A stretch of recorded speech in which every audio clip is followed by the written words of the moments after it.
Yeah. You're just gambling. Yeah. If you want to put money, you got to play the big 20, 30, 40 million dollars on crypto, then it makes more sense. Yeah. And I know some individuals, they're making 200% on the big dollars. Yeah. And what people don't realize, and I'd like you to talk about this, everything is business. People think, I'll go to school, I'll become a lawyer. You know what lawyers have to do? They have to build a book of business. Right. They go work for another massive lawyer, and guess what that guy is? Some 50, 60, 70-year-old lawyer that spent the last 30, 40 years building up a book of business. Correct. When you're driving and you see a team like this in a line driving, Yeah. that's success to me. Yeah. Right?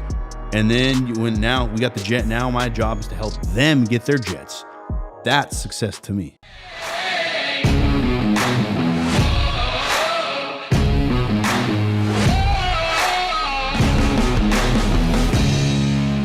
Well, I think we're live. Another episode of Adversity Kings. How you doing today? Good. How about yourself, Tristan? Thank you for having me. Thank you for coming on. So we have Amrinder Kamboj, right? Correct. Am I saying that right? Correct. And what was the nickname you said I could go by? Ami. Ami's a lot easier.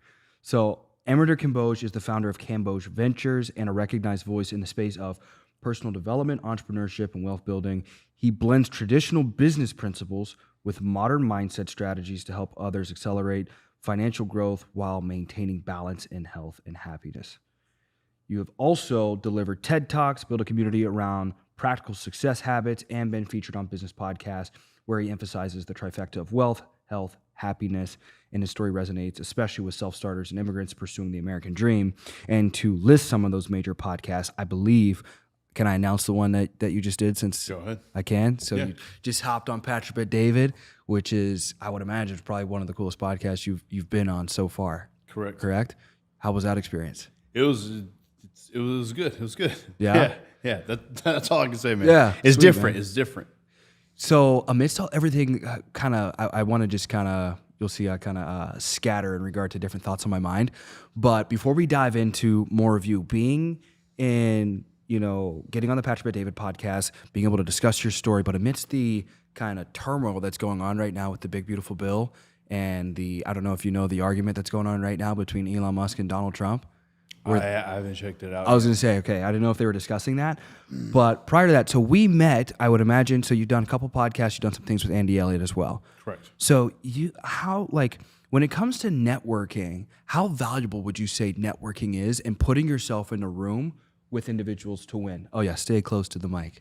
Networking is huge, man. It's the biggest part of key success of what I've built has been all about one thing I say. One of the things we've built in our company, what we're teaching now is the framework of a collaborative success. Yeah. Okay. And that only happens through network. So for an example, you and I, we met through Andy Elliott's event, right? We met and now we're able to do this podcast. I would have never had that chance if we didn't go to that networking event. Correct. Right? A lot of people, they miss on a lot of opportunities of not going to events. They think, I'm going to be sold and all kind of stuff. But if you put that out of the door, you just go for the networking event and you're collaborating and that's your mindset, to meet the right people. I've met multiple partnerships, multiple new friends, relationships, and folks that we've done multiple connections with through networking events. Yeah. And on top of that, even when we host our own events, my biggest thing is not to just have people in there, sell tickets, make money off of it. That's not my business. I have a complete other business, right? The reason why we put on events for our company is one thing only, is to find my next business partner, my next venture, or somebody else that we might be able to connect and do something with. It's either through them or they have some type of peer or friendship where somehow we can do something with them, like a connection. Yeah. Right. The thing is, bro, growing up, you have a different mindset. Okay.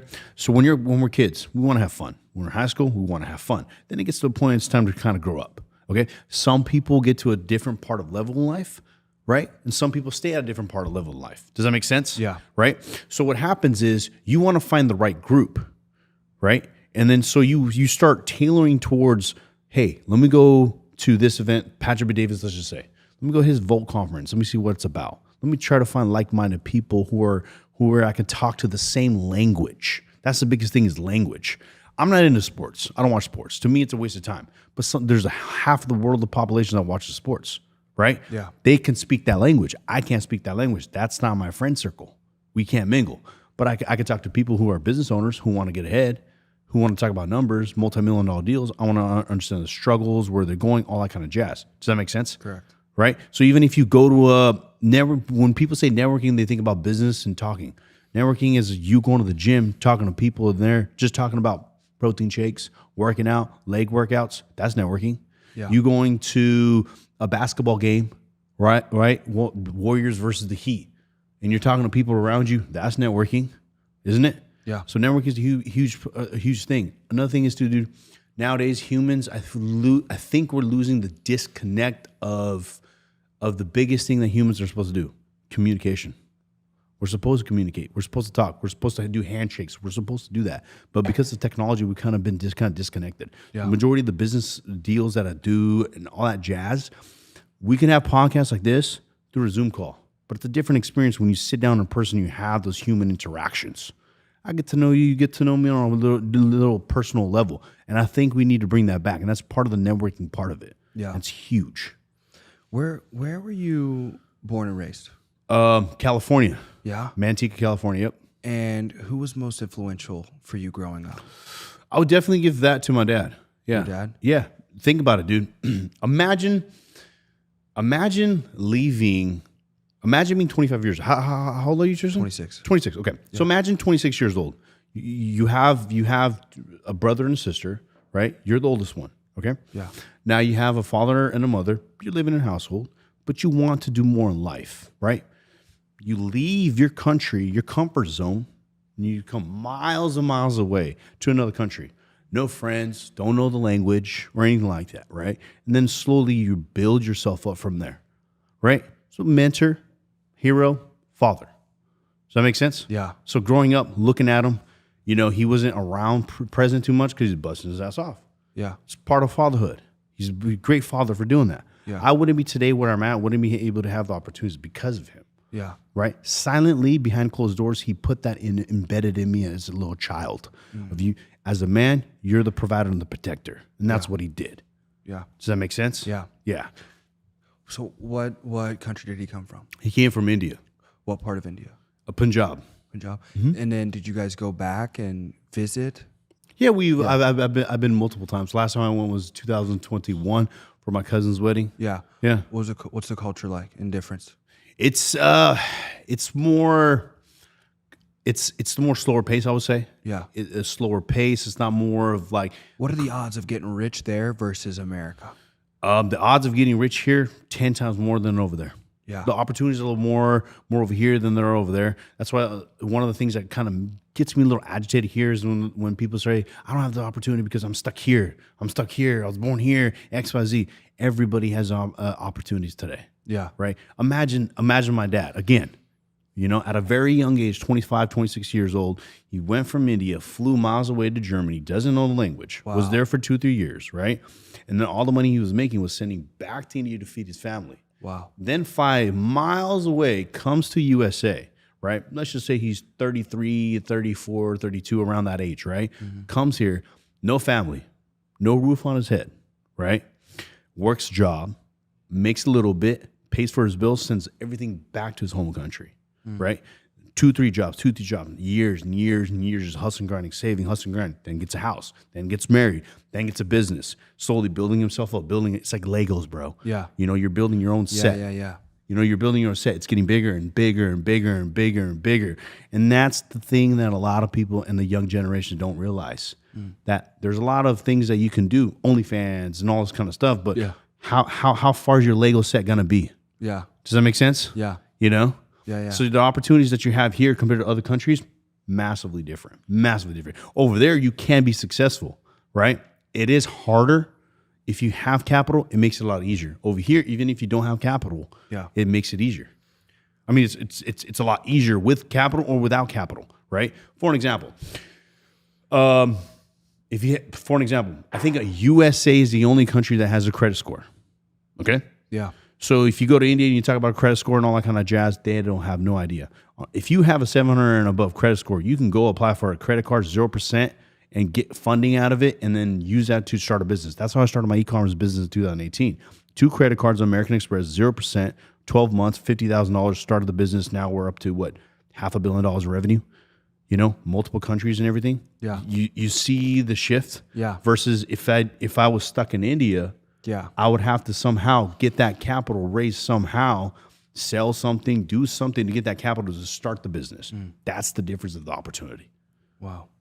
Now, when you're growing up, when do you feel like you had a pivotal moment and you're like, I know my life's going to be different. I'm going to go down the entrepreneurial path opposed to, and I don't know, but typically with immigrants, it's school, school. Don't even consider doing anything else. Was that like that for you, or was it different? Yeah. So growing up, my mom was more like, go to school, normal immigrant parent, go to school, go do whatever you got to do. But I was very lucky that both of my parents, they've always put it, hey, if you want to do something massive in life, business is the only way. Okay. Then growing up, big unique. James Bond fan. Yeah. Big James, Yeah, I was gonna suits, say, the Aston Martins, the watches, the chicks, and all that. Bro, James Bond's my idol. Yeah. Right? Got the money and all that kind of stuff. Man, I want to be that guy. And then watching movies of the business entrepreneurs, the tycoons, and all that kind of stuff. I'm like, man, I still vividly remember being 8 years old, telling my mom that in the future, I want a big office, and I'm looking outside the office with wearing a suit. And it's just, we're just looking outside like, yeah, this is where we're at, up to the top. And just the whole floor is just our own office with people in it, working, all that kind of stuff. I've always had that embedded in my mind. And my mom always embedded that in me. Yeah. Is if you want people to respect you, you need power money. Yeah. And then from there, it's just growing up. I had the opportunity to have my own GNC. And then from there, building up, business, different opportunities, all that kind of stuff.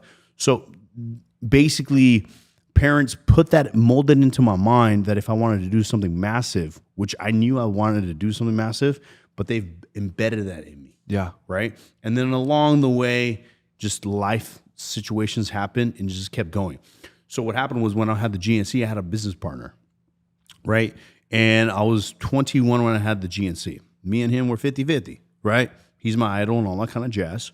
And then from there, 2-3 years down the road, we're kind of like button heads. The reason why we're button heads is I noticed that, long story short, he sees that, he wants to do something big.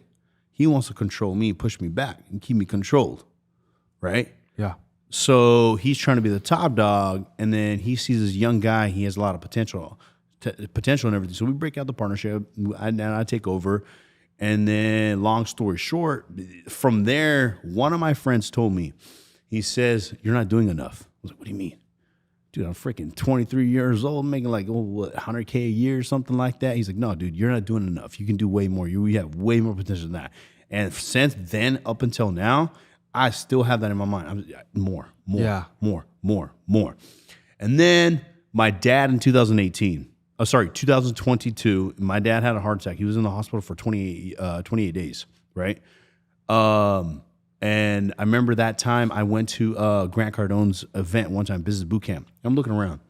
I'm like, oh, man, we're doing good. We're doing good in the business and everything, right? And this was another shift in my life. He raises his hand and he goes, hey, everybody, whoever does 100,000 in revenue, put your hand up. 100,000 ain't much nowadays, right? Yeah. Everybody's hand up. 250K, everybody's hand. Some people's hands go down. My hand's up, right? 500K, my hand's up. And then he just goes, and he goes, who makes $1 million? Who makes $1 million a month? His hand's up. Who makes $1 million a day? His hand's up. I'm looking at him like, yeah. There's a guy on planet Earth, and he's standing right in front of me. Yeah. And he's making $1 million a day. Yeah. Yeah, bro. I gotta pick this up. Literally. I gotta put that jet into the, Yeah. fuel that shit up. Yeah. And I'm like, that's it. Let's go. I come back. My dad, he's getting better. He's recovered. December 7th, I'm looking at him in my mind. I'm like, dude, you know what? That's it. I'm going to put your last name wherever freaking I can, and we're just going to go ape shit on this. The next day, I have a meeting with the team. Whoever wants to be with me, be with me. Whoever wants to stay, like whoever wants to leave, you literally have 5 minutes to leave because I'm about to go crazy on this thing. Like, you think I'm going fast? I'm going to go 10 times crazy. From that moment up until now, 15 companies, 13 countries, we just blew it up from there, dude. And so for the audience that doesn't understand Kamboj Ventures, you're essentially just acquiring other businesses. So Yep. kind of like Private equity. It's private equity. So The best book I've read, probably two really great books, and I think I got one of them from Patrick David. It's the I think Extreme Hospitality. One of those. Is that it? Right? It's not about Patrick David, yeah. No, it's not about Patrick David, but he recommended. He it. recommends it. Correct. Yes. Phenomenal book. The second one was How to Make a Few $1 billion by Brad Jacobs. Okay. And it was mergers and acquisitions. Correct. And so what I love about private equity and business models is pretty much just operate by acquiring other businesses. Is essentially everybody does that. You become a bigger and bigger shark. Yep. And you eat up the smaller sharks. Correct. And I shouldn't say like eat up as in like, you're terrorizing them, because usually they get, a good payout or something like that or whatever it might be. But when did you know, in order to scale your income, your finances, the life and the legacy that you wanted to be and build, you had to leave the GNC and you needed to establish something, a bigger vehicle? Okay, so that was back in 2017. I have two locations, one in Tracy, one in Dublin, California. So I'm running them, We're doing fine. And one of the 2018, I think it was, or 2019, I can't recall the exact time frame. And one of my locations, what I just bought, is only been 2 years, and now it's a pivotal point. And that store was doing I think $300K a year, and we took that in less than a year. We took it to $600K or something like that, less than a year. And what happened was GNC. So basically, how franchise system works, just I don't know if you're familiar with it or not. Yeah. They have the lease, right, from the landlords, and they sublease it to you. Yeah, so I have no control. Correct. So we were supposed to renew the lease. The landlord didn't agree. I don't know why. I have no leverage or anything like that. I'm like, what the heck do I do? So I had an option. We decided to shut it down and move all the product to my other location. COVID happens, and dude, all the sales in my other location are starting to drop. Luckily, in 2018, I already knew that I need to get into something else. This is not feeding me or anything like that. And I started the e-commerce business, right? Yeah. And then 2019, the Dublin location closed down. Then I was like, okay, the retail market, I hate. Reason why was, one, is I have zero control. The employees are controlling the shit out of me. Well, now, Tristan, let me ask you this business question is, what's the best business, the number one business principle that you can ever learn in life? What is it? The one that applies to me right now when I reflect on the mistakes I've made is the people I get into business with. I need to audit that better. What would be the number one business principle? The number one business principle is you only have a business if you're able to leave and it's still working by itself. Yeah. Right? Yeah. So if you have to be in the business all the time and you're dependent on employees, you're dependent on other factors. You don't have a business. You don't have a business. Correct. The business is running you. Yes. You're supposed to be working on the business, not in the business, right? Correct. So that's when I realized that. So I'm like, oh man, I got to get out of this retail market. And then in 2020, when COVID happened and I had zero control and I had to shut down my shop, I'm like, okay, now whenever I build What was the product you guys are pushing? at GNC? Or no, I thought e-commerce started, 2018. No, 2018 we had the e-commerce as well as a side hustle. Okay. And we're building that as well too, but then I still have the GNCs as well too. Okay. So I'm running both of them. Yeah. And I'm helping my dad out as a gas station business as well. Yeah. So I'm running multiple things, right? Yeah. But then when it came to the GNC part is when COVID happened, e-commerce took off. Okay. Right? And then the retail market shut down. Yeah. Obviously, you know that, right? Then I was like, that's it. Now I know what's scalable. And when I did the math on the e-commerce side, I was like, okay, what is my demographics in the city for the GNC, right? Let's just say 200K population, okay?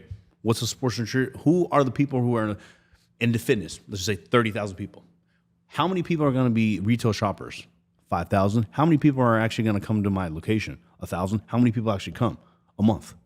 You see how I did the math? Yeah. Okay, now let's take that into a broader e-commerce. How many people shop online? 300 something million. Yeah. How many people do I need to target? Even if I target 1% and they're just giving me 10 cents, Yeah. that's a lot I of opportunity. literally had the same exact principle in regard to insurance because my previous company, I was limited to 2 or 3 states.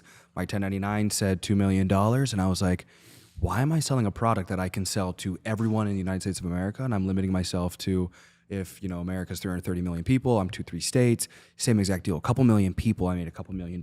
Correct. I'm literally sitting here, I'm like, dude, this isn't a business. Yeah. Who gets into business and says, hey, I only want to work with a percentage of people? Exactly. Why not work with the entire ocean, kind of like blue ocean strategy. Exactly. Yeah. So that's where my pivotal point was, okay, now I know where my business direction is going to go. Any business that I do, I always think about scalability, how fast I can scale in 5 years. Yeah. So now I have a system put in place and I have teams put in place of everything. Even if we do something retail, like I get business deals all the time. Hey, what about this franchise? Food franchise or something like that, right? Okay, what's the overhead? What's this? Boom. Okay, food, never get into that industry. Crumble cookie. It's kind of dying right now. Before that, it was cream. Remember the little sandwich cookie and you put the ice cream? Where are they? Gone. Yeah. It's a trend. Yeah. You don't want to be in business that just have trends. They only gonna last about 3 to 5 years. You need a business that's gonna change from 5 to 10 years. So those are the businesses we focus on. Then what I focus on, if I can do anything in the USA, how can I copy and paste and apply to other countries? International. And if I can do that, I have the perfect business. And it's going to last for 5 to 10 to 20, 15 years. Yeah. Then on top of that, it's all about the impact as well too. What impact and what problem am I solving? Is it a individual problem or a business problem? And how big is that problem? And then from there, you make the decision. Does that make sense? Yeah. Yeah, 1,000%. Yeah. So it's like, okay, for an example, my dad's in the gas station business. He's been in the gas station business since 1995. Yeah. Right? Very long time. So I know a lot of my family, they're still buying gas stations and everything.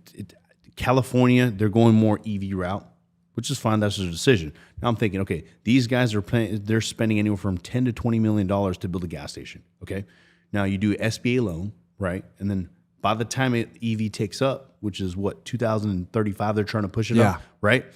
You're not going to make any. You're not going to be close to even break even, right? Yeah. Now think about this: cars, EV, cars need to be washed. Car washes. You think they're ever going to go out of business? No. How many employees do you need for car wash? 2. Some are just self done. Exactly. They're self-efficient. Yeah. Now you can add AI technology. You can add robots and all this stuff. You see where the thought process is coming out? Yeah, 1,000%. And it's scalable.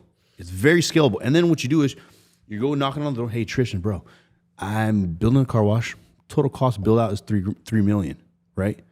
Do you want to do an equity deal with me? I'll run everything 60% mine, 40% yours. I need investors on board, and let's scale this shit. Yeah. Then that's when you have a scalable system. I have the know-how. You have the capital. Let's go. Yeah. Does that make sense? Yeah. And that's how I created this little machine of boom, boom, boom, scaling and growing and growing and growing and growing. What's your favorite business? So how many businesses? You said 13? Yeah, we have 13 companies, yeah. What's been your favorite out of the 13? There's a new company that we are launching. This is going to be my favorite company. The reason for this is the impact on it, that what it's about to do. It's a health-based business. It's called X-Pro Health. So originally the idea was to do IVs, general health, and with supplements and all that jazz. But it's going to be a little bit further. I got blessed to meet medical directors who actually are getting into a lot of holistic stuff where they're curing autistic kids, dementia patients, and cancer cells as well, to shrinking them. Live, bro. Live. Some of my guys who are on the team, they have one guy has a son, another guy has a son too. Yeah. Right? They've only been on the program for about 2 to 3 months, and they see a dramatic increase decrease on the autistic sons. Yeah. It's crazy. What is it? What are they using? It's just all natural stuff. They're just getting rid of toxins out of your body. Yeah. Getting rid of toxins out of your body, the way your brain is functioning, what foods we're putting in our system. And it's basically the testing that these doctors are doing. They're looking over 767 freaking tests, and they're telling you exactly what's wrong with you. Is it a blood test, or how's the testing? It's called genomics testing. Okay. And they look at that and they tailor it depending on where you're at, and they tell you exactly how to fix it. And then I was like, if an autistic kid can get cured in about 1 to 2 months and you're seeing progress, I wonder, a healthy individual like you and I, what we can do with that. That's gonna be a massive business, dude. It's crazy. And on top of that, the systems that we're putting right now of how to scale it, it's gonna be crazy. And there won't be many regulations. It's holistic. Yeah, holistic. I mean, the only thing is like big pharma, but since I'm part of the United Nations, I kind of already presented it to them. They're like, we got your back. Wow. Yeah. So being a part of the United Nations allows you to have a net worth of a lot of good connections. Net worth. So I have connections with the Vanderbilts, Rockefellers, any of the big deals that we got, diplomats around the world, and stuff like that. So I have a big Rolodex of people. I got a mentor down here, and we just had lunch the other day, and he was at an event, the Bitcoin event in Vegas. Are you interested, or do you dabble in any cryptocurrency? I do not. Okay. I do not. I'm not. Okay. There's a level of crypto that I see. There's Yeah. the high level. You need multiple millions of dollars to get into. Yeah. I agree to that. The lower stuff, $100,000, $200,000. You're just Yeah, gambling. 50% on 100,000. What's that going to do for you? Yeah, exactly. Yeah. Yeah. You're just gambling. Yeah. If you want to put money, you got to play the big 20, 30, $40 million on crypto, then it makes more sense. Yeah. And I know some individuals, they're making 200% on the big dollars. Yeah. Well, the Michael Saylor was there. You know, he owns like 2.5% of it, like all Bitcoin. Yeah. So I don't know if it's a couple $100 billion. Yeah. In crypto valuation he has, and Yeah. then I guess is it MSTRC, his stock, and just a unique system on how he will use the debt from his company, borrow against that, and utilize the cash to acquire more crypto. Interesting. And it's like this crazy cycle. So I didn't know if you were using any leverage like systems, maybe in a different format. Not at the moment. Not Yeah. at the moment. We probably look into it maybe in the future. Do people come to you with like, hey, listen, here's my business. It's, you know, and then do you have like a checklist of like, if kind of like in life insurance, there's a qualification process. You know what I mean? So if you don't hit these health standards, you don't hit these age standards, then you qualify for XYZ rating or table, et cetera, whatever it might be. Do you have like a checklist for your company where you'll run people and kind of audit them of like, hey, Yeah. if your business does this, we're interested. Yeah, yeah. What would be the red flags? Because there's probably so many different green flags of, you know, unicorns and things that come to you and you're like, oh, that's exciting. We'll get in business. What are the absolutely non-negotiables when it comes to businesses for you? So before we do any deals, my guys, they vet the CEO. Yeah. So if you look at Shark Tank, right, for an example, and it could be a phenomenal idea, phenomenal business, okay, but they're just betting on the CEO at the end of the day. Yeah. You know, you don't want to invest into a shitty CEO. You can have a bad product and have a really good CEO. Give them the right guidance, business takes off. I have the same exact Right? philosophy. Yeah. You have a good product, shitty CEO. Yeah. And you invest into it, your money's gone. Yeah.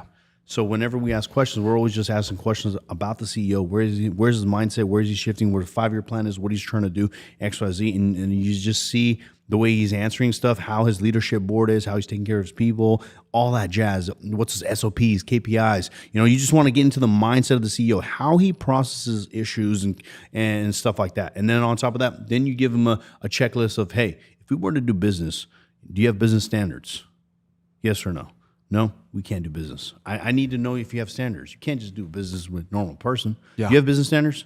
Excellence is the only standard. So you got to have like 10, 15 of them, man. Yeah. Principles, mission, statement, Yeah, values, exactly. all of yeah. it. Yeah. What do you stand for? If you're going to do 1000%. business together, Correct. hey, Honesty, look, this is integrity. Amrinder's. Yeah, Correct. this is Amrinder's checklist. This is Yes. blah, blah, blah, blah. Just Yeah, lay yeah, it yeah. onto the table. You just freaking start the tone right. Yeah, You 1000%. know, you know? Yeah. And this is how we do things and all that kind of stuff. If this is what you're looking for, let's go to the next step. Yeah. But usually any of the business that we do, I just look at the CEO and I can tell you in 5 to 10 minutes if we're able to do business or not. Simple Yeah. and sweet. Yeah. I don't even care if the business is good or not. Boom. I just need to know the CEO. You look at the people. 100%. Yeah. At the end of the day, dude, all these deals that you do, you're investing into the person, not into the business. Yeah. And that's just the way I look at the business. No, 1000%. Yeah. So what would you say has been your biggest lesson from businesses you got in, which I pretty much already know the answer, from businesses you got into that you wish you didn't? Definitely, it's be very careful of what people say to you, right? Yeah. And how they present the deal. And so I got really over the years doing multiple deals and talking to multiple people, you get to the point where you start understanding, like, you're really good at reading people on the fly, like Yeah. this, you know. You get very fast. So then what I started doing was I started teaching my guys before you bring a deal to the table of how to start analyzing. It's the easiest thing, dude. The way they move their eyes, the way they Yeah. put their hands, the way they do things, the way they're focusing, the way they're talking, their tonality, simplest things. But yeah, any of the business deals that you do, it's definitely the person that you're about to do the business deal with. Your partners, same thing with the partners as well too. Be very careful on that. Everything needs to be documented. I've made some mistakes back in the past that have been through that. I remember back in 2009, I think it was 19 or 20. I can't recall. One of my main guys for the e-commerce business, He took about 500K from me, and I had to recoup that really, really, really, really fast. He pretty much just he's in Africa. You know, he was doing perfectly fine, all that kind of stuff. And then you know how people get greedy. Yeah. You know, that's kind of what clicked. So then now it's getting to the point where one of the things I like to do is in business, I like to have a majority of the leverage and control. Yeah, you got to have majority ownership. Yeah. So no, not ownership, just control. So how would you set up majority control without majority ownership? So the way I look at it is deal. Let's just say if you and me were doing the business, right? Yeah. And insurance, for an example, right? You're like, you know, I do insurance XYZ. I'm trying to blow it up, yada, yada, yada. Okay, great. Here's the capital. Here's how much business I can bring in, stuff like that. But here's the thing. You're going to have to work more, though, because it's, you know, insurance. I don't know insurance. I'm the business branding strategist type of guy. I'm the guy with the clientele. I can bring the capital, all that jazz, right? You get 60%. I'm going to get 40%, or you get 51, 52%, 50% never works out good. Never. Right. And then from there, you put yearly, this is a big no for all the viewers out there, yearly reviews and performance reports. Based off of that, it has to be on a contract. Okay. So after 12 months or 6 months, you do a review and you do a performance report. My job is to do what? If my job was to bring investors on board and clientele, right? These are clienteles I'm bringing in. I have to bring in, let's just say in a year, 100 clients, and I have to raise at least $20 million, right? And I did that. And you weren't able to do what your job was to close all those 100 clients, you know, your performance report, bam, we're shifting the partnership from there. Does that make sense or not? Yeah. And I see a lot of deals, they're all happy, they're excited to do business, they don't have nothing like that, and then boom, shit hits the fan. We just recently broke the partnership because of that. Me and my team, we flooded what we had to do, right? They couldn't perform. So we pulled the plug out, they're out, we're taking over the company. You know, it was on paper. It was a fair deal. It was solidified completely fine. They understood. It was on paper. They had multiple warnings, right? Boom, done. Does that make sense or no? Yeah, absolutely. Yeah. And then you miss a lot of headaches too. The number one key ingredient I can say is have a really good lawyer who works for you. Yeah. Anything you do, have a lawyer. I got a lawyer on, and it's so crazy. I got my first like little lawyer on retainer when I was 22, 23. And it was because I like to drive fast. And it was bad though, because my first 2 years in sales, I fell asleep behind the wheel 5 times. So I had to make $1,000 a month at 19 years old just to pay my car insurance.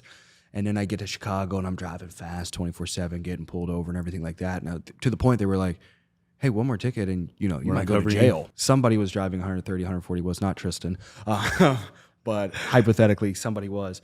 And I remember getting this lawyer, young Italian guy. And what people don't realize, and I'd like you to talk about this, everything is business. People think, I'll go to school, I'll become a lawyer. You know what lawyers have to do? They have to build a book of business. Correct. They go work for another massive lawyer. And guess what that guy is? Some 50, 60, 70-year-old lawyer that spent the last 30, 40 years building up a book of business. Correct. And so I'll talk to all these guys. They're like, man, what you do looks hard. You're in life insurance sales. I was like, bro, what you do is hard. You paid $200,000, $300,000 to some institution to teach you something that people learn in prison and free themselves from for free. Yep. And just to do the same exact thing I'm doing. Yep. So speak on not only the importance of legality and protection, but also transition into how individuals have this perception that, that they think everything isn't business when everything is business. Exactly like you said, from the way you look, from the way you shake hands, from the way you make eye contact, every little thing, how you do one thing is how you do everything. But let's start with the lawyer. So how important is it as you're scaling, you're building a business, you're making deals, for you to have somebody trustworthy in your corner that knows the legal shit? It's 100%. A lot of business owners, the reason why they always fail the first year and they never hit the $1 million mark from our studies is because they want to do everything themselves. Yeah. My biggest philosophy is even if you have to give them equity, just hire the pros. Yeah. Trust me, you're going to save a big headache, right? Dude, I had a deal on the table where it was, I think, a $20, $30 million deal a few years ago, right? I'm all hyped for it, man. We're going to do XYZ. We're going to 20, 30 million. This is going to be out of EBITDA. This is going to be net, blah, blah, yada, yada, yada.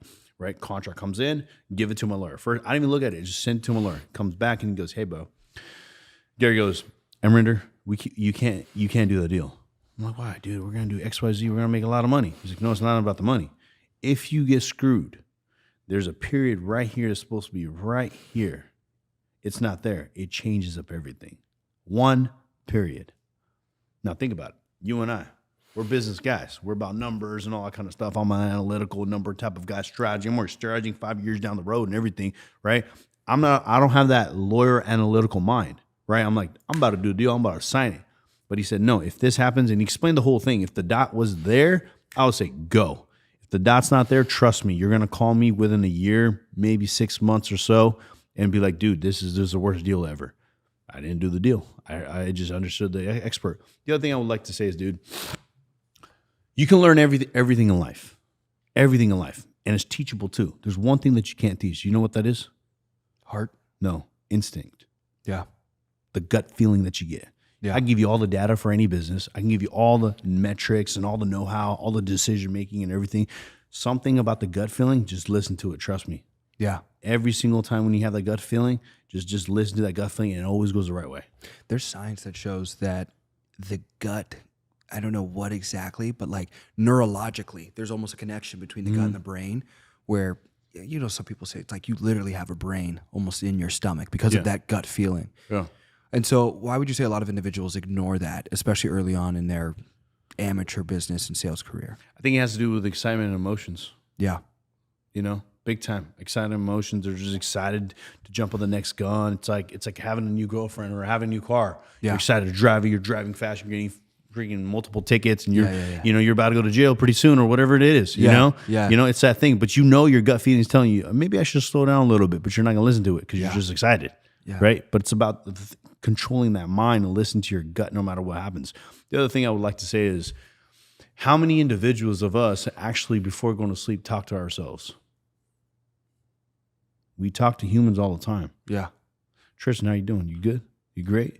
How's your day, bro? Good? Yeah. You got that business deal that you were talking about the other day? Oh, sweet, dude. I'm happy for you. Okay. Why don't we talk to ourselves? Close our eyes and just talk to ourselves. Hey, dude, how you doing? How's your day today? Did you crush it? What are some downfalls, upsides, and all kinds of stuff? I think that's the most important thing. I've Like been doing affirmations. Not affirmations. You just want to know yourself. Yeah. You know? You want to know yourself. You want to talk to yourself. You want to know who like the Amrinder is himself. Yeah. You know? And when you start doing that, you start unfolding a lot of different things about yourself. And a lot of people don't do that stuff. Yeah. You know, and then depression, stress, anxiety, all the stuff, thumbs up. You know, think about this. Let's just say you got a deal, Tristan. You got a $10 million insurance policy that's about to come in. You don't know if you want to do it or not. You're having a weird gut feeling. Imagine you, before going to sleep, just sitting there cross-legged, sitting there, closing your eyes, and you're just asking yourself the question, okay, what's the pros and cons of this? Why am I getting this gut feeling? And you're just leaning towards that. Tristan, I'm talking to you. Why are you not going for this deal? What's going on? Why are you getting this gut feel that you shouldn't do it? Imagine where you would be. You know, just talking to yourself. Why are you so depressed today? Why are you so happy today? What happened? You know, are you a badass? You're not a badass? What's going on? Yeah. You know? And I think that's something that we need to start doing quite often, and I've been doing too, is kind of be true to yourself in a way. You know, we're all like this, I'm this big guy, XYZ, you know, blah, blah, blah, blah. But inside, are you really feeling that? It's a big thing. That makes sense or no? Absolutely. What was it like when you made your first million? How'd you feel? Honestly, it was even till today. I get asked this all the time. Oh, you got the jet, you got this, and all that kind of stuff. And they ask me, there should be this urgency of accomplishment and success, right? I just got this asked recently as well. We were flying to San Diego to a restaurant, and they were like, you know, how does it feel? You know, we're just like freaking like, what's going on? We're on your jet, we're flying, we're about to have dinner, XYZ, yada yada. How do you feel about this success?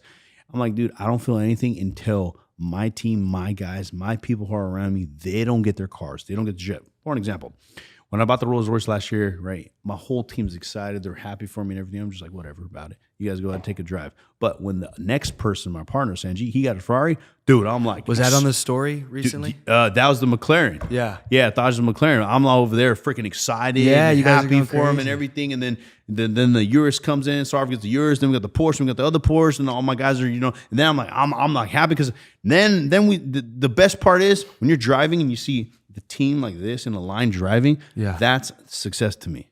Yeah. Right. And then now we got the jet. Now my job is to help them get their jets. That's success to me. Yeah. Does that make sense? 1,000%. Now I'm so glad you brought up more of the materials, because I'm curious in regard to Do you teach throughout your organization prioritizing assets, investments, saving 1,000%. before? 1,000%. So, And what are your thoughts on the culture right now on social media that goes out and gets the liability before they get the asset? No. We do the complete opposite. So before I hire anybody like that, right? And I just did this recently last week. The first thing I ask you, like, let's say if you were to come to work for me, I'm like, Tristan, what's your 5-year plan? I don't have a 5-year plan. You don't have a 5-year plan? Okay. And then they were like, oh, I want to help you run your company, your organization. That's my company. You don't have to worry about my company. It's going to be perfectly fine. Tristan, you personally, where do you see yourself in 5 years? Personally, professionally, and financially, right? Yeah. I don't know. Well, shit. Let's create a plan. From there, I will know exactly where your headspace is at, right? If you do have a plan, you're hired on the spot. Because the most dangerous man is who? The one that's determined, knows where he's going, and will do anything to get there. Yeah. Disciplined, determined, and knows exactly where he's going. Does that make sense? 1,000%. That's what I'm trying to get at. And then from there, we put a 5-year plan exactly how our house is, the lady, the kids, the cars, the business, XYZ, yada, yada, yada. Now I know exactly what Tristan wants to be. Right now I'm like, okay, can my organization help him get there? Yes or no?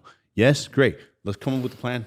Okay, how much money do you want to make? Boom, boom, boom. Let's reverse engineer everything. Here's your plan, Tristan, go. Now you're like, holy shit, I actually have a plan now. Now I know which way to drive. It's like you going from Miami to Orlando without a GPS. Can you do it? No. I can't. Now, what about if I gave you the GPS and a full roadmap? Hey, there's a cop here. There's a thing here. Make sure you slow down here. Make sure you speed here. There's a gas station here. You're going to have to take a piss here. You're going to have to refuel here. Yada, yada, yada. I gave you that 10 times easier, right? Yeah. That's what I'm trying to say. So we create that first. Then the second thing is get in there. And then from that plan, you put the plan of all the investments. Hey, this is how much money you're going to make. You're going to invest this in here. You can invest with our company. My whole entire job is, even the people who work at our warehouse and everything, I help them. Hey, you can sell this and make extra money. But then I want you to put it here. I can help you increase your credit score from our other company over here, and you can get the funding from here to dump into our real estate project, or jets, or XYZ, yada, yada, yada. My whole thing is, look, you're starting from here. How many vehicles can I put you in where that tree is just growing? I'm the one that's digging this, putting the seed in there. You're watering it and seeing that tree grow. And I'm just the one that's helping you go through it. Does that make sense? Yeah. Nobody does that. No companies do that, dude. Because they don't want their employees to, they just want to be W-2. They want to control them. Well, how much salary? Oh, you're leaving? How much salary do you want? You're making 120? I'll give you 150. Yeah. No employee gives a shit about that. They just want to know, hey, imagine this, Tristan. You're working for me. I have a Rolls Royce, but I've never helped you or talked about you getting your dream car, your dream house. How low are you going to be? You're not going to be motivated to work. Not at all. Right? Imagine me coming to you every quarter or every month, end of the month. Hey, how many sales calls do you do? What do you do? Bro, you just told me you wanted the freaking Ferrari 812 super fast. How are you going to get that freaking car if you're not hitting your target goals? Here's the plan for the next 3 months, and I'm going to be accountable to you. Are you going to give me your 100%? Because I'm going to give you my 200% if you give me 100%. Yes? Great. Let's go. Yeah. You see? Now, the guy who's the leader, he's pushing you to get to your goals. Then when you hit your goal, bam, now you're fired up and motivated to do the next thing. Boom, I'm going to get a bigger house. Bam, I want to do this. Bam, and I'm over there just creating more avenues to help you get to where you want to go, right? Again, the materialistic things, they come and go. It gets to the point where it comes and go. At the end of the day, you have to do everything with action and intent, equaling your purpose of what your purpose is in life. Does that make sense? Yeah. Dude, you can have all the money in the world, but how come people like Jeff Bezos, Elon Musk, they have all the money in the world, but why are they trying to do more things for humankind? Like, the fulfillment comes from what you can do for others, not just what you can do for yourself. Exactly. Yeah. You can have all the money in the world, right? But at the end of the day, what impact are you doing? One of the case scenarios I like to put is, or stories I like to tell is, imagine yourself, you died today, right? You look up top, you're in heaven, you're looking down. How many people are in your funeral? And how many people 10 years after that are still talking about you? Yeah. Yeah, that's a really good question. I like to ask, also, I'll ask my sales guys, young sales guys, I'll ask, who's your great-great-grandfather? Yeah. Nobody knows. Legacy, dude. Nobody knows. Yeah. I think that's the biggest thing for me. Yeah. Is the legacy. Same here. You Legacy. know what I mean? Like, I haven't made hundreds of millions. Got pretty close. The end of this year, it'll be close to a little over 10 million gross since graduating high school, which, coming from what I came from, is a blessing. Congrats. But there's kids out there that are half my, or not even half, maybe half my age now. But I've met kids. I met a kid in Miami that's 23 that has 2 Bugattis, and I'm like, in my mind, it's not a matter of like, oh, look how far I've come, look how cool I'm doing, and everything like that. No, it's like the inspiration that we draw from others that are doing more than us. That's what fires me up. I don't think it'll ever be enough money. But let me ask you this, Tristan. Now, that 23-year-old who has the 2 Bugattis, did they get that? Or was it handed down to them? There's a big difference on that. I haven't 100% verified it. There's a big difference. 65%. Now, I know individuals who have the nice lifestyle, but then I have individuals who are not doing as well, but I have more respect for the people who are not doing as well. Yeah. Why? Because they built themselves. Yeah. Versus their daddy's money. Yeah. You know, I got 10 million I can invest in your company. Get away. Yeah. You don't value that shit. You never worked hard for that shit. Yeah. You know what, bro? I only got 100K, dude. You know what? Don't even worry about it. I got you. You're my buddy. Yeah. Because you worked your ass off. One of my good friends right here, Roman. Yeah. Bro, he was 9 years old when he came to the USA by himself from the Philippines. No family, no nothing. Lived with his aunt and uncle. Yeah. Back then, bro, we didn't even have phones to call, FaceTime, email, or anything. His parents couldn't even tell if he was alive, okay, or anything like that. Hey, you hear a story, you're like, what the hell? I have mad respect just because of that. Yeah. Versus a dude over here who's privileged and his dad gave him all the business and all the opportunities. So what I'm trying to say, long story short, it's what the value you leave in your kids is massively more important than you giving them materialistic things. 1000%. So like my son, he's 5 years old, right? And I'm already telling him all this stuff. I'm not leaving you this, but I'm giving you something even better. That community of the investors that I'm building around the world, that once daddy dies, that is your number. That's billions, trillions, $1 trillion of opportunities and net worth. I want you to work with that circle right there. They have kids. Yeah. They have families. Once I die, once Roman dies, he has a daughter. You know, this person has a son.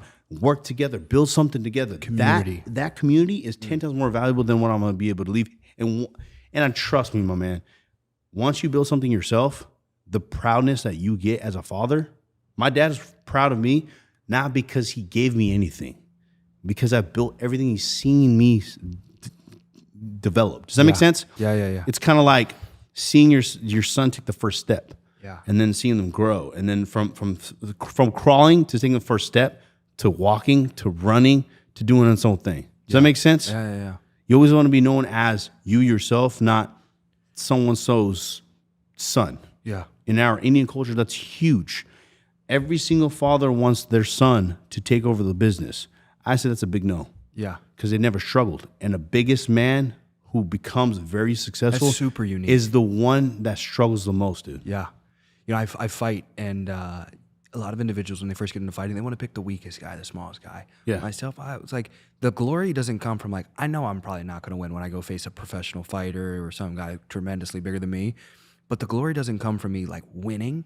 It comes from me knowing that at least I stood up to the biggest guy. There you go. And it completely translates to business, because I tell guys that stay in the captive insurance space, the reason I left behind $1 million, gross 1099 every single year was because I looked at Patrick Bet-David, another man who left the same situation and exited for hundreds of millions of dollars. Mm-hmm. And I would feel like, there's no other way to put it, I would feel like a bitch if I went my whole life wondering, what if that was me? What was the difference? Yeah. You know what I mean? The only difference was he had the balls to say, And I'm he not bet going to himself. and just bet on himself. That's it. So And that's all it, like, people act like it's like, what if I go? I was like, you know what happens is, okay, so check this out. So I had the GNCs. The GNCs are going down. I'm helping my dad at the gas station.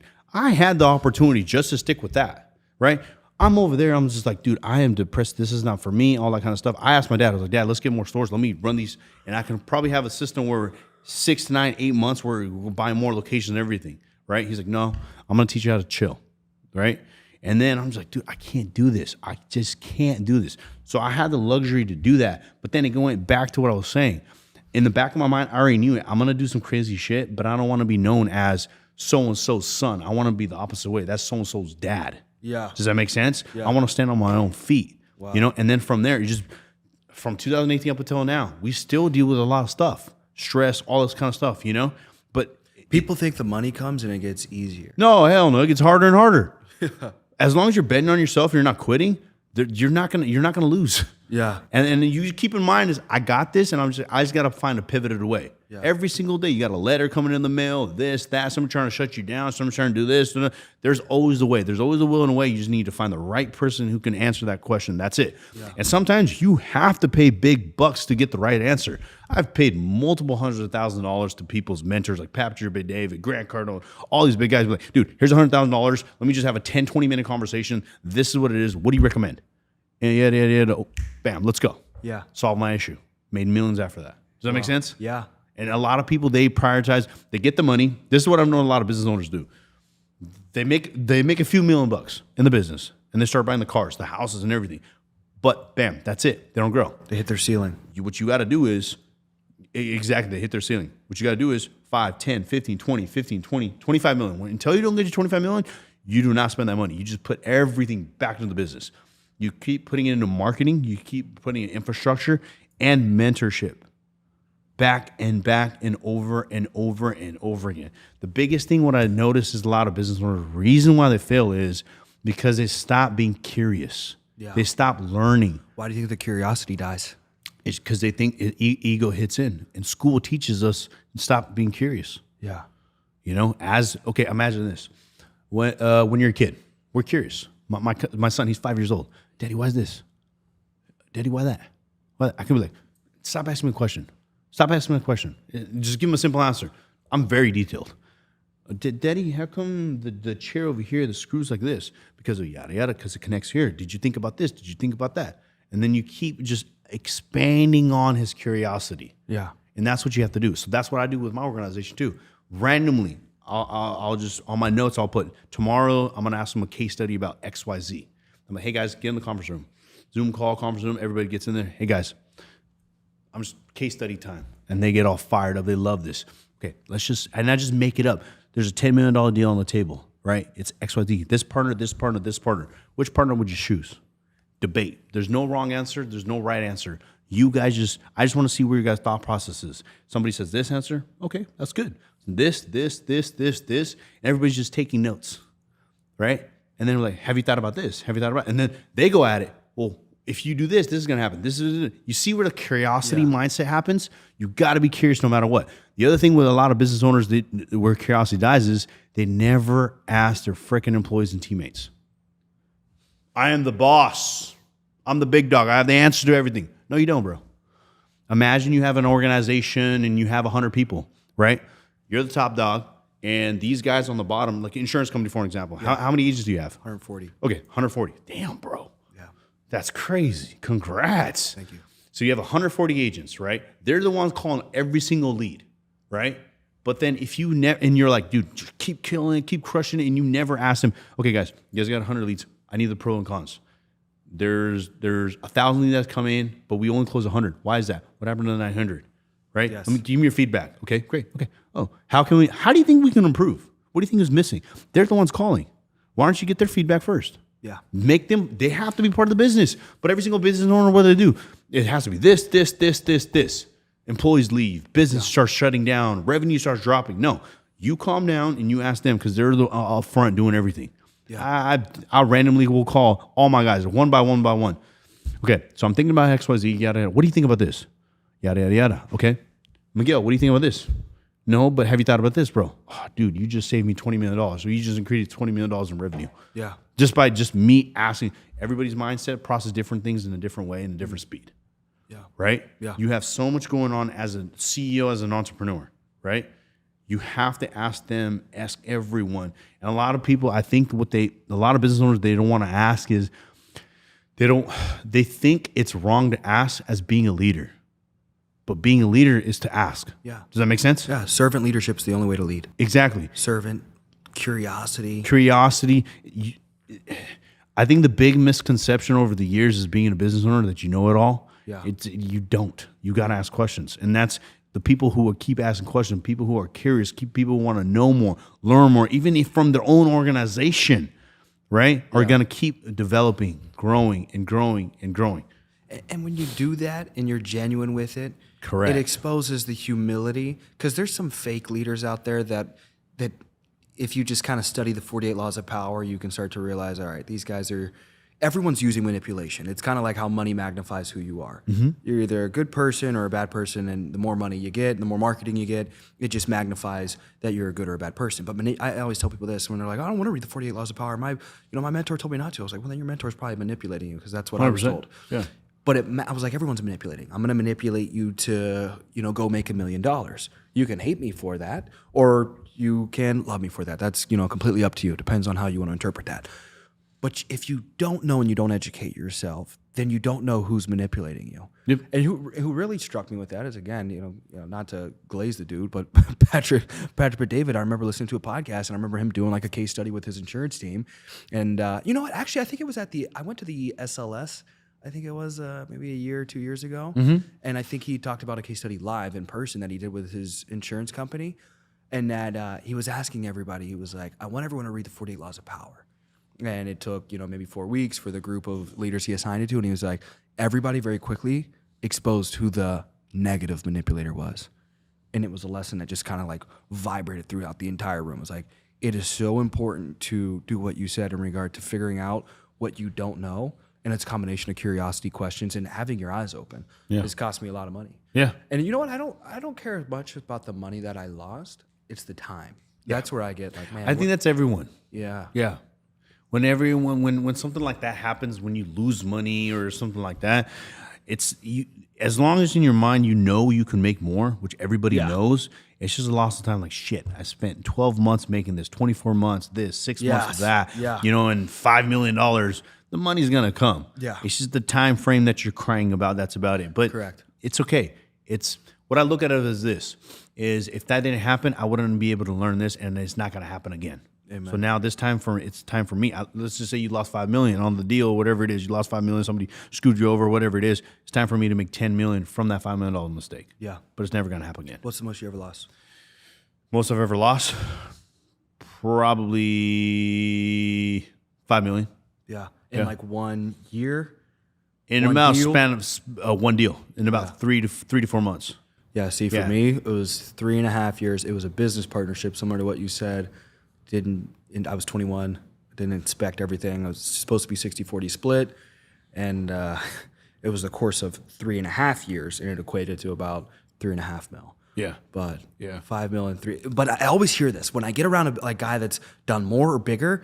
It makes me feel better because it'll be like some guy. I remember I think it was Bob Menery introduced me to Dana White and some of these other guys down, and it was networking. You know what I mean? I network with this guy in Chicago. He invites me out to Vegas. I meet Bob Menery, Dana White, Steve Will Do It, all in like 30, 45 minutes. And I'm like, holy shit. And I see I see this kid, and he loses $100,000 in 5 seconds playing blackjack. Younger than me, goes out and pulls another 100,000, smiling, laughing, all giddy. And I'm like, holy shit. You know what I mean? Just perspective. And there's another guy down here in Miami, and I meet him, and he's like, I just lost $1 million this last month. And I'm like, I'm over here crying about, $3 million lost over the course of, 3.5 years.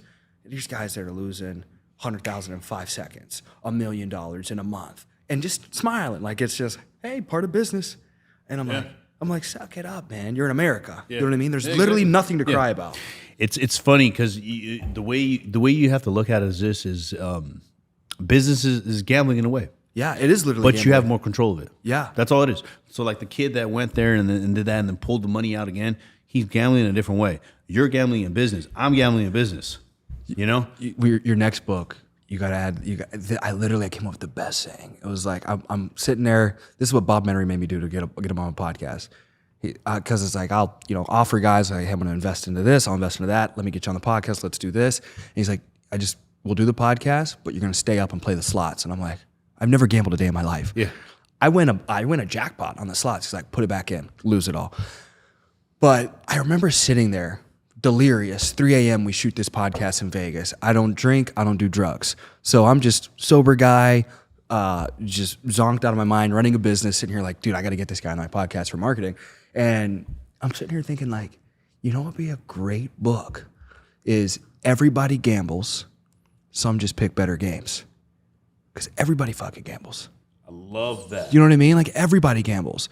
Some are just picking stupid games. Yeah. You're picking a piss poor game and you're making fun of me because I'm putting, Bob wanted to do high ticket, I don't know what it was, like high ticket spend or high ticket games where it was like $100 per slot, you know what I mean, per hit. And I'm like, that's the difference between these poor people that get into these, small risk, versus small reward opportunities. Like, why am I not winning big? Well, because Amrinder is putting $1 million into an opportunity and it's a risk. Yep. It's a tuition. You know what I mean? So it's like you're putting $10 in and expecting $1 billion out. Yeah. It's proportionally impossible. Yeah. And every gambler talks about it. Even Dana White, when he talks about his big winnings, he's like, I don't win big. I play big. Yeah. That's all it is. You just play big. It's just your threshold of your risk tolerance at the end of the day. Yeah. Some people, when we're talking about investments, for an example, right? That's like my biggest thing. They're okay with 401ks, IRAs. I think it's the dumbest thing ever. Yeah. Some people, they do CDs, 1% a year, whatever it is, 0.5%. I don't even know what the rate is. Yeah. They're happy with that. I'm over here like, here's $10 million on 30, 40, 50% return in freaking 6-7 months. Yeah. Yeah, but my risk is 10 times higher. Yeah. Right? But that's my threshold. That's how it is. And then some people, they're like, dude, how are you getting... So a lot of the questions, a lot of people that ask me is, okay, from 2018 to 2025, you've done a lot, very fast rate. How did you do that? Again, going back to what I said is, over the years I was building, I just put everything back in there. Rather than instant gratification of getting this, materialistic stuff, I'm just going to throw everything back in there. I'm going to buy this, invest in that, invest in this. Let that flourish. Over the 5 or 10 years, I will get a bigger payout. That's another thing a lot of people don't focus on is a future bigger payout. Yeah. Does that make sense? 1,000%. Yeah. What's the most painful thing you've ever gone through in your entire life? My dad's a heart attack. Yeah. Yeah. What's going through your mind? Bunch of different things. Basically, so in my company, all the guys that work with us, right? You ask every single guy, right? This, that. When you ask the purpose, all they want to do is just make their dad proud. They're all immigrant parents. Yeah. Right? They just want to do big shit for their dad to be proud. At the end of the day, dude, that's all it is. I find that in a lot of men. Even me and my dad went away for most of my childhood. Yeah. And I grew up thinking that I hate him, realizing I never hated him. I just wanted to make him proud and prove to him in some areas that I, was better. But it was all a misconception of all these like discombobulated childhood emotions. And I realized I was like, every young man, whether he realizes it or not, wants to make his dad proud. Yeah, at the end of the day, yeah. So I remember when he had the heart attack and I almost lost him. I remember I was just like, damn, dude. One of my biggest dreams was to get a jet and put his last name on there. Yeah. I was like, I'm not gonna hug him or anything like that until I don't do that. And then when that happened, and then I was like, dude, just give me 5 more. When he was better, I was like, just give me 5 more freaking years. I'm definitely gonna get that damn jet, no matter what happens. On top of that, I'm gonna put your last name as many countries as possible. Yeah. Right. Boom. 2 years later, bought the jet, put the name. Dude, my dad doesn't cry. When the jet came, he's sitting in there, right? Just tears. And I'm like, boom, that's success for me. Not the jet, The tears. the tears and the proudness. What was That's that? What was success. that feeling like seeing your dad cry? I see my dad cry once right before he went to jail. It's like, bro, it's different. It's hard to explain. When I think about it, it hurts for my me, soul. it was like this thing I wanted to do so bad. Yeah. And it's like, boom, Yeah. zen, Yeah. grounded, boom. Okay, what's next? Now, okay, one of the things I want to do personally for myself, boom, achieved. What's next? Now let's do shit for more other people. Yeah. Does that make sense? Yeah. What are you most excited about for the next 5 years? A lot of different things. One of my biggest companies I want to focus is on the health business. We're going to change multiple lives, man. We're just, I just got off a phone call with our medical directors, and we're about to help out another young individual. She has cancer. She's 20 years old, 2 kids, and her health, she can get it cured, but they have to remove a body part. But the problem is her health is so bad, like she's just overweight, just didn't take care of herself and stuff like that. She wouldn't be able to survive the surgery. Right there, call the medical directors. We have a solution for her. She said we can cure it for sure. That's what I'm excited about. That's just going to be one of the bigger ventures, and it's just getting bigger and bigger and bigger as we're growing. So 5 years, that's going to be my biggest play. The other thing is what I can do for other kids in other countries. My biggest goals before I die is to get an education platform where we get providing the internet, our own laptops, our own resources, business, financial, English learning, mathematics, future innovation, all that stuff to these kids like in Africa, Philippines, India, and all these kids. There's so much potential out there. that these kids have, right? Yeah. Only thing that they're lacking is resources. So imagine if we give them the resources, we give them the education, and either they can work with us once they get older, or we can help them find a job somewhere else. At least we're helping them get out of that stuck situation. Yeah. That's one of my biggest goals before I pass away. And another thing you're working on right now is chess, not checkers. Yeah, so chess, not checkers is a big thing that I follow based off of. Basically, life is a board of chess, right? Yes. Depending on how many key players and allies you have and how you move your players and everything.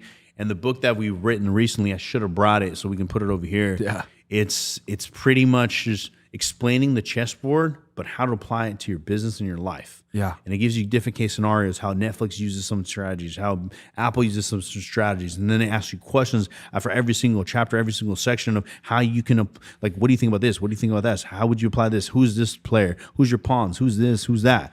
And I remember I gave it was in the first phase, few chapters, and I gave it to Miguel to read. Yeah. Miguel was like, bro, I just read the first chapter. I'm fired up. I already took notes of who's this, who's this, who's this, who's this. I'm like, dude, I freaking love this.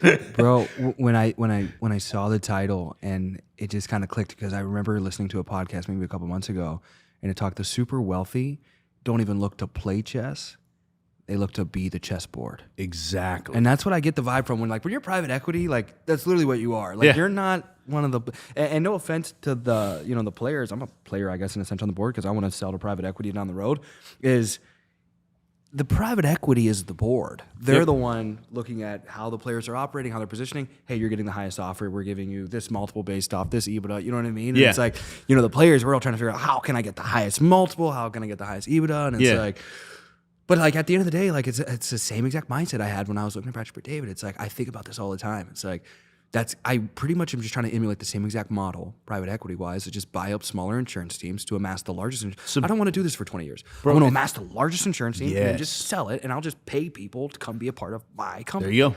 It's the fastest way to grow any organization. Right? Just acquire. Just acquire, and then if you don't even want to acquire, you can just be like, hey, look, this is what I'm trying to do. This is my insurance company. I need your infrastructure. Why don't you partner up with me? Yeah. Boom. Profit this is what shares, I have. This is what I have. share. Boom. Let's merge it together, and we'll just go IPO together. Yeah. We'll make a big share, and everybody wins. Everybody has potatoes and fries on their plate. Yeah. Simple, right? Yeah. So a lot of people, they don't understand that. They just want to do their own thing, and they want to eat small. Because everybody wants the biggest slice of the pie, but they don't realize when you get greedy in the very beginning, you're getting the biggest slice of the smallest pie. I always tell people, give me the smallest slice of the biggest pie. Because if you could cut me in on $1 billion opportunity and give me a percent. That's a big piece. Like, cut me in on a bill. Yeah, that's give me a 1%, big piece. You know? And the other thing is too, dude, is like, okay, so here's the pie. And you have, let's just say 10, 15 other incubators in there, other collaborators. They're all building together and everything. The amount of information that's going to be shared, there's completely different compared to you doing it just yourself. Yeah. Does that make sense? Yeah. And then the connections from there is just going to stem from there. And then you got your own little community thing going on, everything. Now you're playing with bigger money, bigger capital, and everything. It just changes the whole ballgame. Absolutely. As we start to wrap up here, what's your guys' top line annual revenue, and where do you see yourselves in 5 years? Right now, we're about to do $500 million by the end of this year. Wow. In the next year or next 5 years? And well, let's finish up. So this year, you guys will finish up 500 million. Next 5 years, how many billions are you doing? We'll be plan is to do at least $5 billion and then take it to IPO after that. Wow, Yeah. that's so sick. Yeah. And the cool thing is that I kind of already had this plan a few years ago, so I've already have like the system to, if we were to take an IPO whenever. Yeah. It's just the way you do your systems, your process, and documentation, everything. You get to the point where. So my life is getting to the point where basically everything has to be documented. Yeah. Like before I go to sleep, Word document, yada, this is the deal. This is the podcast I had with Tristan, yada, yada, yada. It was an hour and 8 minutes long. Yada, this is what we discussed. Send to a lawyer every single night. Everything I do. So God forbid, I'm in charge with we have what, 2,200 people working for us worldwide, right? And it's growing every single day. We have over 900 investors in our company, small, medium, large, right? And then from there, I'm in charge of 13, 14 companies. I'm a board member of 25, 26 companies, and I coach another 100 companies. If I were to die today, there has to be somebody else who can just take the binder, read it up real quick, or anything that happens, and take over my spot, because I'm in charge of so many other people. People don't think like that. Yeah. Does that make sense? Yeah. If you were working for me, Tristan, I know for a fact that your food, your family, whoever it is relying on my company. I got to take care of that shit. So if I die, I got to make sure everything's smooth. Yeah. So that's private equity looks like that. IPO, when you go on IPO, they look at that stuff. Is if something happens to the CEO, or if we have to replace the CEO, how fast can we replace it? And if we can replace it, valuation goes up. So that's another thing when we look at companies too is Audit everything. Yeah. Everything's auditable. Literally everything. Everything. It's easy. We'll wrap up with this because have you done anything with Tony Robbins? Not yet. Okay, so I heard, I think it was on another Almost. podcast. Almost. I'll say that. Almost. Okay, let's go. So I heard that this guy hires private investigators to go investigate literally individuals before he does business with them or even brings them into the company. So imagine you hiring a PI to go you're about to hire someone, they go sit outside their house. You know why is that? Absolutely. How you do one thing's how you do everything. Yeah. So that, and on top of that, he has to be very careful of who's associated with everything. Legally. Yeah. Yeah. You don't know who you could be bringing in and be dude. I just want to come in and sue you. Yeah. No, not even that, man. It's you might have a person, he might be fine. I want to know Tristan's friend. Tristan, I love you, bro. Let's do business together. Yeah. You're a genuine guy and everything like that. But you might have another friend who's a scumbag or something like a scammer or did something shady or something like that. Sorry, you're associated by guilty. I can't do business with you because if we do business together, right, and he's part of your friend and somebody else knows about that guy, I'm automatically associated by guilty. Yeah. Yeah. That's so fire. Does that make sense? Literally so fire. So he's at the position where he has to do that. Yeah. And it's going to get to the point where you and we're going to have to do that too very soon. Yeah. And like me, my guys, they already know the way. When I said the standards, I have friend standards, business standards for everything. Do you check out every single box? Boom, you can sit on the table and talk to me. Wow. So if you have my number and you're sitting down, you're smoking a cigar, you're drinking with me, you're hanging out with me, I'm very selective who I do everything with, man. Yeah, you have to be. Yeah, to get my number. Because it's not just your life on the line. It's all their lives on the line. Everybody's. And then it's the 2,000 plus individuals on the line. And the thing is, bro, building a reputation takes forever. It takes a night to lose it Thank all. you. Yeah. Yeah, and one person. It just takes one person. And I'm glad you said in regard to the individuals you associate with, and I know I keep saying we wrap up, but I remember somebody introduced me that wasn't the highest class individual, just kind of a goofball, to an individual that I wanted an introduction to. And I had this lesson that just kind of epiphanied in my mind is who introduces you to the connection is vitally important. 100%. I almost would rather wait on the connection than have some crackhead introduce me to the connection, because then the person I'm getting connected with is associating me 100%. with the connector. Yep. So I think that's another lesson for guys out there. It's get me connected. If this dude is known as a loser, some drug addict or something like that, you're getting associated with their value as well. Yeah. So. And we discussed about all this in that chessboard book too. Yeah. For an example, if I wanted to do a deal with Tony Robbins, right? Yeah. I can get that contact done. But I already have a plan of how I want it to be done, right? And like Patrick and David, we just sat down, did all that kind of stuff. I could have done that and just throw money at him, boom, get it done. No, there's going to be a different little way. Oh, 1,000%. There's a way that I want it to be perceived, the respect value. He has respect. You got to respect me too. Yeah. It's the way you play the chess. Yeah. And we're discussing all that in the book. Yeah. A lot of people, what they like to do is I'll just give you $100,000. Bam, let's do this podcast. Let's do this. Boom, boom, boom. Just make the introduction done, right? But there's a different way to do things. Damn, this guy's pretty legit. He did this. He's doing a thing in Versace Mansion. He's joining the UN. Who the hell is this guy? Yeah. Who's this guy? Randomly throwing a $2,000 business event in a Fontainebleau has Ed Milet, Bedros, Kevin Leary, Damon John, Robert, all those shark guys coming in there. Who's this guy? Yeah. Oh, wow. He's about to be a judge at Shark Tank for the next season. Wow. Who is this guy? You see the difference? Wow. Yeah. That's more powerful versus than you. Hey, here's $200,000. Let's talk. Yeah. Or, hey man, can you get me connected to XYZ? Yeah. Oh. Can I talk to you? Can we do a business deal? No. There's a little different strategy, bro. 1,000%. For everything. Yeah. 1,000%. Yeah. What's the last thing you want to wrap up with? Anything else you want to add in where people can go get the book maybe, or? The book, man, I have nothing to sell. Yeah. I have businesses, I have investment companies, and all that kind of stuff. That's my main gig, right? And I love coaching people on business. What if someone wants to bring you a deal? Can people bring you deals? Yeah, just hit up one of my guys on Miguel, Sarv, Taj. Just hit them. They're very easy to reach. Or if you even DM me, I'm just gonna direct you to them. Yeah. I'll get you connected to somebody. Yeah. And then they'll vet out the deal, and then from there, we're like, okay, I think this is gonna be good for us. Yeah. But this is not gonna be good for us. Whatever it is, right? And then so that's our main thing. But the book, just DM me, chessboard, and we'll send it to you for free. Wow. I'm not trying to make money or anything like that. I'm just trying to bring as much value to people. Even our event that we did in Cabo, same thing. Trying to value the event that we're trying to do in Versace tomorrow. The one that we're doing at the Fountain Blue on August 7th, 8th, 9th. It's gonna be 2,000 business owners anywhere, and that too. It's a little bit different. It's not. You can't just buy a ticket. You have to have a net worth of at least $5 million in revenue, business revenue, true revenue. Yeah. Right. Minimum of that to even get to general pass ticket, because we don't want just anybody coming. The qualifications are everything. Yeah, because why? A guy like Tristan wants to network with the top end people. How many conferences have you been to where you can just buy a $500 ticket and still network with the top guy?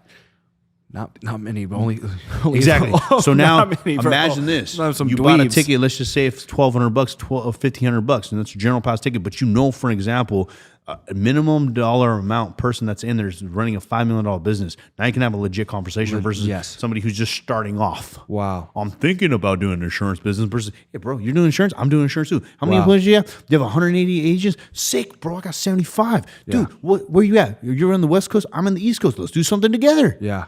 That's different. That's what I'm trying to bring onto the table. Yeah. That's what I'm trying to bring onto the table. Guys, this was probably one of my favorite episodes this month, guys. So make sure you guys tune in.